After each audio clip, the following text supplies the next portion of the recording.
এবারে টি-20 বিশ্বকাপের সুপার 8-এ বাংলাদেশ দল ভারত অস্ট্রেলিয়ার সাথে প্রতিরোধ গড়তে না পারলেও টাইগার সহকারী কোচ পোথাস বলেন দলের পারফরম্যান্সে তিনি খুশি আছেন। এই আফ্রিকান কোচ মনে করেন বিশ্বকাপের সুপার 8-এ খেলা টাইগার ক্রিকেটের জন্য বড় অর্জন। গত 15-17 বছরে বাংলাদেশ ক্রিকেটের তেমন কোনো উন্নতি হয়নি সে কথাও মানতে চান না এই কোচ।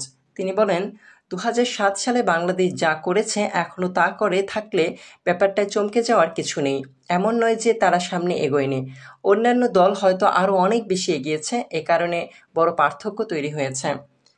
আর টাইগার সমর্থকদের ব্যাপারে তার ভাষ্য, মানুষের আশা অনেক বেশি থাকে। আমরা এই প্রথম সুপার 8-এ খেললাম, যা অনেক বড় অর্জন।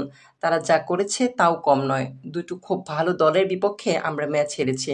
বড় দলগুলো কোথায় আছে আর আমরা কোথায় আছি এটা খুঁজে বের করতে হবে আমাদের কোন ধরনের ক্রিকেটার প্রয়োজন। ভারত অস্ট্রেলিয়ার সাথে হারের পর ক্রিকেট বিশ্বের নয়া টেস্ট স্ট্যাটাসপ্রাপ্ত আফগানিস্তানের সাথে বাংলাদেশ প্রতিদ্বন্দ্বিতা করতে পারবে কিনা এমন প্রশ্নের জবাবে পুথাস বলেন, প্রতিটি ম্যাচই আপনি প্রতিদ্বন্দ্বিতা গড়তে চাইবেন, আমরাও প্রতিদ্বন্দ্বিতা গড়ে তুলব। আফগানিস্তানের বিপক্ষে আমাদের অনেক সাফল্য আছে, ওদের বিপক্ষে সিরিজও জিতেছে।